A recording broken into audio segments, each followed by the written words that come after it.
The bearded ones, as they were called, rode into Havana on the 1st of January 1959 on a wave of optimism after overthrowing the repressive Batista regime. It was a new dawn. Many didn't expect them to survive long, especially as the United States actively tried to undermine Fidel Castro's government, most notably backing the failed 1961 Bay of Pigs invasion and imposing an economic blockade that survives to this day. STELLA CALLONI was a friend of Castro's. The 1959 revolution was a historic continuation of the liberation wars, the wars of independence. Cubans have always been fighting against Spanish colonialism and then against U.S. interference. Cuba, led by Fidel, then his brother Raúl, and now Miguel Díaz-Canel, has constantly adapted to changing circumstances, embracing help from the Soviet Union, then turning to tourism and special measures when the Soviet Union collapsed, and now allowing the growth of private enterprise, albeit cautiously, reluctantly.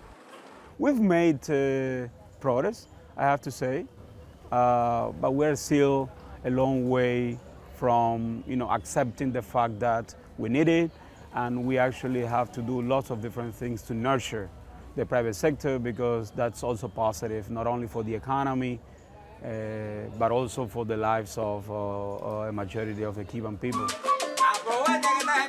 About 13% of the workforce has gone private, often deserting low-paid state sector jobs to work in the more lucrative tourist industry, an industry selling visions of a socialist dream. Super Cuba.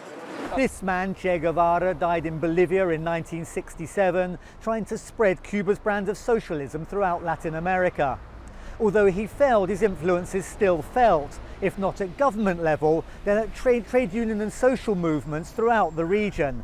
And of course in Cuba itself, the country the Argentine adopted as his home.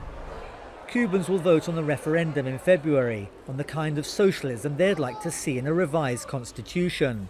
Perhaps more market reforms and increased foreign investment. What I'd like to know, what I question is, what kind of socialism are we talking about? I consider myself a socialist. That doesn't mean it can be imposed at a constitutional level on the whole world. The people who run the country today may have a different interpretation of socialism tomorrow, and saying something is not socialist could be enough to restrict someone's constitutional rights. Its allies in the region are disappearing. Brazil, for instance, sending Cuban medics home, Venezuelan oil drying up. But Cuba says its socialist flame, 60 years on, still burns bright, that they'll continue to defy the odds and survive and thrive. Daniel Schweimler, Al Jazeera.